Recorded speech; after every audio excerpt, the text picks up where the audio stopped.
Good morning Roy. Very good morning madam. ಏನು ಬೆಳಗ್ಗೆ paper ಓದ್ತಿದ್ಯಾ? ನಾನ ಮೇಡಮ್ ದಿನ ಭವಿಷ್ಯ ನೋಡ್ತಾ ಇದ್ದೀನಿ. ಅಂದಾಗೆ ನಿಮ್ದು ಭವಿಷ್ಯ ನೋಡ್ಲ ಮೇಡಮ್? ನಿಮ್ದು ವೃಶ್ಚಿಕ ರಾಶಿ ಅಲ್ವಾ? ಇರಿ ಒಂದ್ ನಿಮಿಷ ನೋಡ್ತೀನಿ ಮೇಡಮ್. ಇವತ್ತು ನಿಮ್ ದಿನ ಭವಿಷ್ಯ ಸೂಪರ್ ಆಗಿದೆ. ನಿಮ್ ಜೀವನಕ್ಕೆ ವಿಶೇಷವಾದ ಅತಿಥಿ power man super man entry ಕೊಡ್ತಾನೆ ಅಂತ ಇದೆ.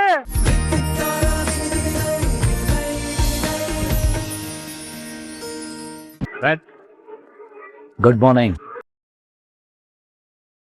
फिर सब कुछ ठीक है ना? हाँ डैड, सब कुछ ठीक है. ಪೊಲೀಸರು ಸ್ವಲ್ಪ ರಿಲ್ಯಾಕ್ಸ್ ಆಗಿದ್ದಾರೆ. ನಾವು ದೇಶ ಬಿಟ್ಟು ಹೋಗಿದೀವಿ ಅಂತ ನಂಬಿ ನಮ್ಮನ್ನು ಹುಡುಕೋ ಕೆಲಸಕ್ಕೆ ಬ್ರೇಕ್ ಹಾಕಿದ್ದಾರೆ. Everything is good news. ಈ ಗುಡ್ ನ್ಯೂಸ್ ಜೊತೆ ಒಂದು ಬ್ಯಾಡ್ ನ್ಯೂಸ್ ಇದೆ. Bad news?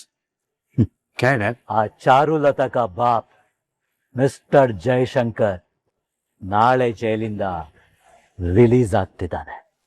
ವಾಟ್? ಎಸ್. ಅದು ಬ್ಯಾಡ್ ನ್ಯೂಸ್ ಹೇಗಾಗುತ್ತೆ ಡ್ಯಾಡ್? ನಮ್ಗೆ ಆಗದಿದ್ರು ಅವ್ರಿಗಾಗುತ್ತಲ್ಲ ಬೇಟ. ನಾನು ಇಷ್ಟು ದಿನ ಫೇಕ್ ಪಾಸ್ಪೋರ್ಟ್ ಇದ್ರು ಫಾರಿನ್ ಹೋಗ್ದಿರೋದು ಯಾಕೆ ಗೊತ್ತಾ? Just for this. ಈ ಜಯಶಂಕರ್ ಈಚೆ ಬರಲಿ ಅಂತ. ಅವನ್ ಬಿಡುಗಡೆಯಿಂದ ನಮ್ಮ ನಯಾ ಇನ್ನಿಂಗ್ಸ್, ನಯಾ ಖೇಲ್ ಶುರು ಆಗತ್ತೆ. ತನ್ನ ಇಡೀ ಪ್ರಾಪರ್ಟಿನ ನಮ್ಮ ಹೆಸರಿಗೆ ಟ್ರಾನ್ಸ್ಫರ್ ಮಾಡ್ತಾನೆ. ಆಮೇಲೆ ನಾವು ಪೊಲೀಸ್ ಸ್ಟೇಷನ್ಗೆ ಹೋಗಿ ಸರೆಂಡರ್ ಆಗ್ತೀವಿ. ಬೇಲ್ ಮೇಲೆ ಹೊರಗಡೆನೂ ಬರ್ತೀವಿ. ಆಮೇಲೆ ಈ ಜಯಶಂಕರ್ ಇಡೀ ಪ್ರಾಪರ್ಟಿ ನಮ್ಮ ಹೆಸರಲ್ಲಿ. ಅದರಿಂದ ದೊಡ್ಡ ಸಾಮ್ರಾಜ್ಯ ಕಟ್ಟೋದು. ಹೇಗಿದೆ ಐಡಿಯಾ? ಐಡಿಯಾನು ಚೆನ್ನಾಗಿದೆ dad, but is it really possible? ಖಂಡಿತ 100% ಇಟ್ಸ್ ಪಾಸಿಬಲ್. ಬಟ್ ಯಾವ ಒತ್ತಡದಲ್ಲಿ ಜೈ ಸೈನ್ ಆಗ್ತಾನೆ? ಅವನ್ ಸುತ್ತ ಇರುವವರಲ್ಲಿ ಎಲ್ಲ ಬೇಕಾದವರು. ಅದ್ರಲ್ಲೂ ಒಬ್ಬರ ಪ್ರಾಣ ಹೋಗುತ್ತೆ ಅಂದ್ರೆ ಜೈ 100% ಸೈನ್ ಮಾಡ್ತಾನೆ. ಡ್ಯಾಡ್, ಆದ್ರೆ ಒಂದು ಪೆಗ್ ಹಾಕಿ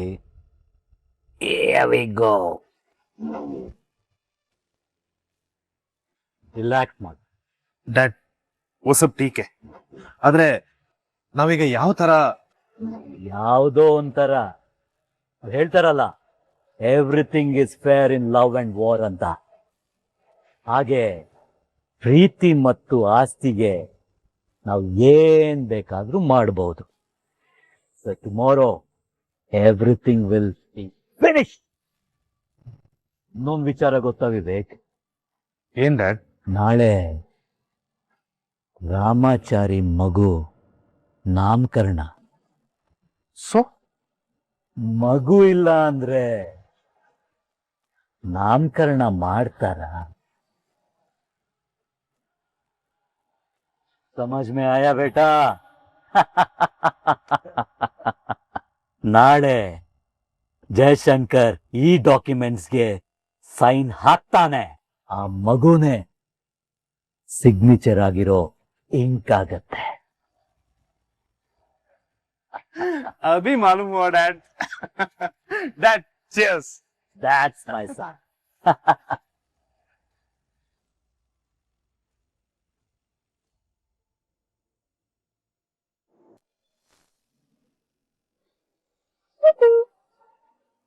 ರಾಮಾಚಾರಿ ಪಾಪ ಮಲಗ್ತಾನೆ ಇಲ್ಲ ಕಣೋ. ನಮ್ಮ ಮಗು ಅಲ್ವೇನ್ರಿ ಸುಲಭವಾಗಿ ನಿದ್ದೆ ಮಾಡುತ್ತಾ? ಮತ್ತೆ ಅದಕ್ಕೆ ಹಾಡು ಹೇಳಿ ಅಥವಾ ಕತೆ ಹೇಳಿ ಮಲಗಿಸ್ಬೇಕು. ಹಾಡ ಈಗ್ಲ? ಸರಿ, ಹಾಡು ಹೇಳೋದ್ ಬೇಡ ಅಂದ್ರೆ ಒಂದ್ ಕತೆ ಹೇಳಿದ್ರಾಯ್ತು. ಕತ್ತೇನ? ಹ್ಞೂ ಮೇಡಮ್, ಮಕ್ಕಳನ್ನ ಬೆಳೆಸ್ಬೇಕು ಅಂದ್ರೆ ತಾಯಂದ್ರು ಆಲ್ರೌಂಡರ್ಸ್ ಆಗಿರ್ಬೇಕು. ಹಾಗಾದ್ರೆ ಅಪ್ಪ ಅಪ್ಪ ಅನ್ಸ್ಕೊಂಡ್ ಮೊದ್ಲೇ ಆಲ್ರೌಂಡರ್ ಆಗ್ಬಿಡುತ್ತೆ ಮೇಡಮ್. ಮೊದ್ಲು ಪ್ರೀತಿಗಾಗಿ, ಆಮೇಲೆ ಹೆಂಡತಿಗಾಗಿ, ಆಮೇಲೆ ಮಕ್ಳಿಗಾಗಿ. ಮೈ ಡಿಯರ್ ಆಲ್ರೌಂಡರ್, ಇವಾಗ ಮಗು ಮಲಗ್ಬೇಕು ಅಂದ್ರೆ ಯಾವ ಕತೆ ಹೇಳೋದು? ರಾಮಾಯಣನ ಮಹಾಭಾರತನ? ಅದನ್ನೆಲ್ಲ ನಾವು ಹೇಳ್ಕೊಟ್ಟು ಕಲಿಸ್ತೀವ್ರಿ. ಆದ್ರೆ ನಮ್ಮ ಮಕ್ಳಿಗೆ ಅಪ್ಪ ಅಮ್ಮ ಅದು ನಾವು ಹೇಳ್ಬೇಕಾಗಿರೋ ಒಂದ್ ಕತೆ ಇದೆ. ಯಾವ್ದು ಹೇಳಿ? ನಮ್ ಕತೆ. ತಂದೆ ತಾಯಿ ಕತೆ ಮಕ್ಳು ಗೊತ್ತಿರ್ಲೇಬೇಕು ಮೇಡಮ್. ಅಂದ್ರೆ ನಾವಿವಾಗ ನಮ್ ಬಂಗಾರಿಗೆ ನಮ್ ಕತೆ ಹೇಳ್ಬೇಕು. ಆ ಹೆವಿ ಕತೆ ನಮ್ ಪಾಪುಗ್ ಅರ್ಥ ಆಗತ್ತಾ? ಅಯ್ಯೋ, ಅರ್ಥ ಮಾಡ್ಸೋಣ ಬಿಡಿ. ನಿಮ್ಗೊಂದ್ ಕತೆ ಹೇಳ್ತೀನಿ, ನಮ್ ಕತೆ.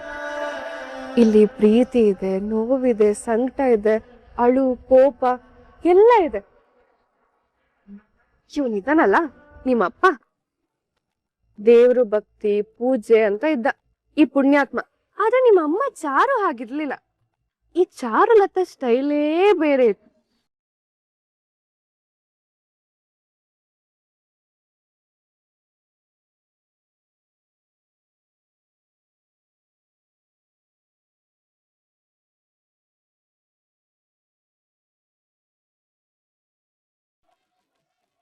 ನಿಮ್ಮಮ್ಮ ದಕ್ಷಿಣ ಧ್ರುವ, ನಿಮ್ಮಪ್ಪ ಉತ್ತರ ಧ್ರುವ. ಆ ಎರಡೂ ಧ್ರುವಗಳು ಒಂದ್ಸತಿ ಮುಖಾಮುಖಿ ಆಯ್ತು.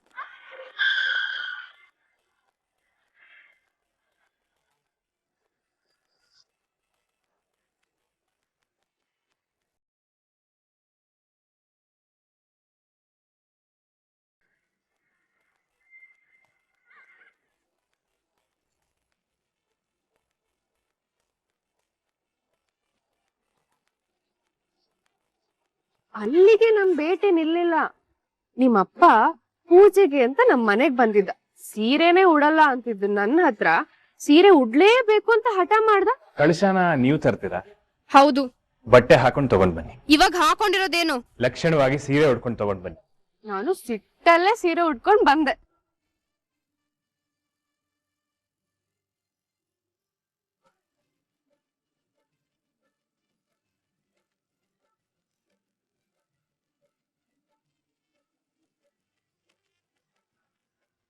ಆಮೇಲೆ ಕಂದ, ನಮ್ದು ಮಧ್ಯಮ ವರ್ಗ, ನಿಮ್ಮಮ್ಮ ಅತಿ ದೊಡ್ಡ ಶ್ರೀಮಂತೆ. ಒಂದಾಗಕ್ ಸಾಧ್ಯನೇ ಇಲ್ದೇ ಇರೋಂಥ ಎರಡು ಜೀವಗಳು. ನಿಮ್ಮಪ್ಪನ ಸೋಲ್ಸಕ್ ಪ್ರಯತ್ನ ಪಟ್ಟಾಗ್ಲೆಲ್ಲ ಸೋಲ್ತಾ ಇದ್ದವಳು ನಾನೇ.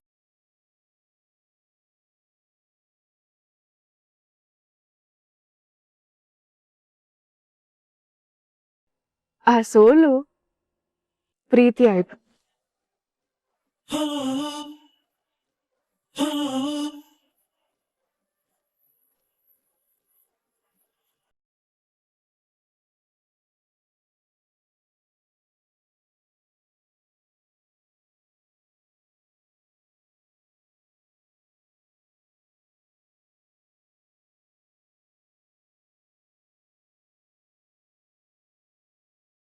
ಇಲ್ಲಿಗೆ ಎಲ್ಲ ಮುಗಿಲಿಲ್ಲ. ನನ್ನ ಮತ್ತೆ ನಿಮ್ಮ ಅಪ್ಪನ್ ದೂರ ಮಾಡೋದಿಕ್ಕೆ ನಮ್ಮಮ್ಮ ನಿನ್ ಚಿಕ್ಕಪ್ಪನ್ ಕರ್ಕೊಂಡ್ ಬಂದ್ರು.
ನಿನ್ ಚಿಕ್ಕಪ್ಪನ್ಗೆ ಸಾವಾಯ್ತು ಬಂಗಾರ.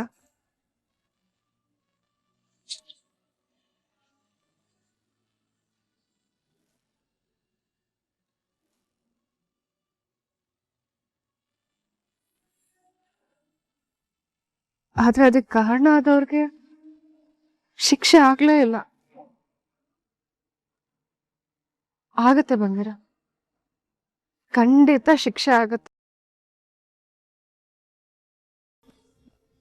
ಕೃಷ್ಣನ್ ಸಾವಿಗೆ ಕಾರಣ ಆದವ್ರಿಗೆ ಶಿಕ್ಷೆ ಆಗುತ್ತಲ್ವಾ? ಖಂಡಿತ ಆಗತ್ತೆ ಮೇಡಮ್. ಇಲ್ಲಿ ತನಕ ಕಾಲ ಎಲ್ಲದಕ್ಕೂ ಉತ್ತರ ಕೊಟ್ಟಿದೆ ಅಂದಮೇಲೆ ಇದಕ್ಕೂ ಉತ್ತರ ಕೊಡುತ್ತೆ.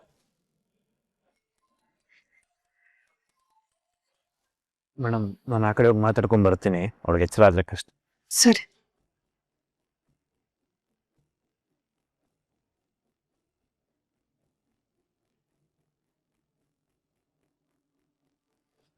ಯಾವ್ದಿದ್ ನಂಬರು? ಹಲೋ, ಹೇಗಿದ್ಯಪ್ಪ ರಾಮಾಚಾರಿ? ಚೆನ್ನಾಗಿದ್ದೀನಿ. ಯಾರಿದು? ಅದ್ರಿಂದ ಏನು ಪ್ರಯೋಜನ ಇಲ್ಲ ಬಿಡು. ಮಗುಗೆ ನಾಮಕರಣ ಅಂತೆ ಅಲ್ವಾ, ಅದರಿಂದ ಮನೆಯಲ್ಲಿ ಎಲ್ರೂ ಸಂತೋಷವಾಗಿದಾರಲ್ಲ.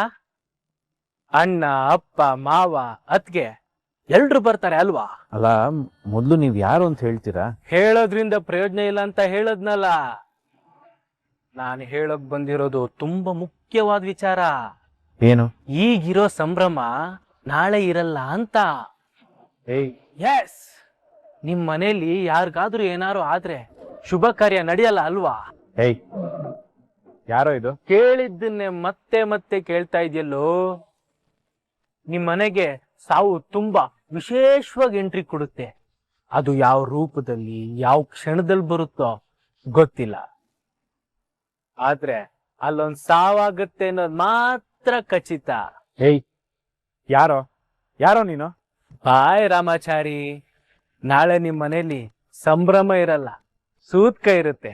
ಬಾಯ್. ಏಯ್, ಮೊದ್ಲು ನೀನ್ ಯಾರ್? ಹಲೋ, ಯಾರಿದು? ಯಾಕೆ ಫೋನ್ ಮಾಡಿದ್ರು? ಯಾರು ಅಂತ ತಿಳ್ಕೊಬೇಕಲ್ಲ.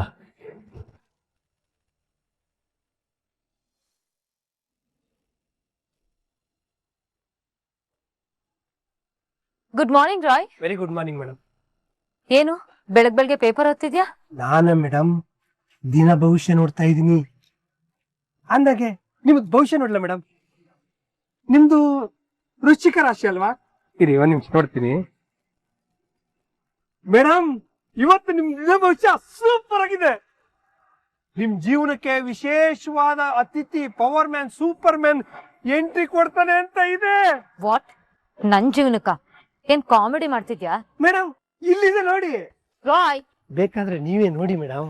ಯಾವ್ದಾದ್ರೂ ಒಂದು ರೀತಿಲಿ ನಿಮ್ಮ ಜೀವನಕ್ಕೆ ವಿಶೇಷವಾದ ಅತಿಥಿ ಎಂಟ್ರಿ ಆಗಿ ನಿಮ್ಮ ಮನಸ್ಸಿಗೆ ಹತ್ರ ಆಗಿ ನಿಮ್ಮ ಕೆಲವು ಪ್ರಶ್ನೆಗಳಿಗೆ ಉತ್ತರ ಕೊಡ್ತಾರೆ. ನನ್ ಲೈಫ್ ಅಲ್ಲಿ ಗಂಡಸಿಗೆ ಎಂಟ್ರಿ ಪಾಸೇ ಇಲ್ಲ. ಅದಕ್ಕೂ ಮೀರಿ ಪ್ರಯತ್ನ ಮಾಡಿದವರು ಆಟದ ವಸ್ತು ಆಗ್ತಾರೆ ಅಷ್ಟೇ. Mind it. ಮೇಡಮ್ ಇವತ್ತು ನಿಮ್ಮ ಭವಿಷ್ಯನ ಸುಳ್ಳು ಅಂತ ಪ್ರೂವ್ ಮಾಡಕ್ ಹೊರಟಿದಿರಲ್ವಾ? ಆದ್ರೆ ಇವತ್ತು ನಾನು ಅದು ಸತ್ಯ ಅಂತ ನಿಮ್ಗೆ ಅರ್ಥ ಮಾಡಿಸ್ತೀನಿ. ಸನ್ನಿವೇಶ ನಾನೇ ಕ್ರಿಯೇಟ್ ಮಾಡಿದ್ರು ಹೀಗೆ ಆಗ್ಬೇಕು ಅನ್ನೋದನ್ನ ಆಲ್ರೆಡಿ ಪೇಪರ್ ಅಲ್ಲಿ ಬರ್ದ್ಬಿಟ್ಟಿದ್ದಾರೆ. ಜಾನ್ಸಿ, ನಿನ್ ಲೈಫಲ್ಲಿ ಸೂಪರ್ ಮ್ಯಾನ್ ಆಗಿ, ಪವರ್ಫುಲ್ ಪರ್ಸನ್ ಆಗಿ ಈ ಪ್ರಣಾಮ್ ಎಂಟ್ರಿ ಕೊಡ್ತಾ ಇದ್ದಾನೆ. ಭವಿಷ್ಯ ನಿಜ ಮಾಡ್ತಾನೆ, ನೋಡ್ತಾ ಇರು.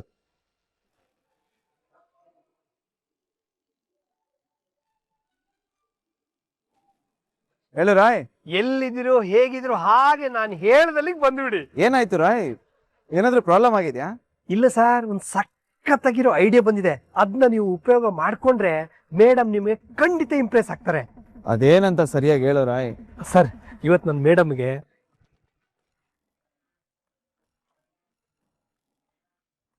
ಸರ್ ಇದು ಪ್ಲಾನು.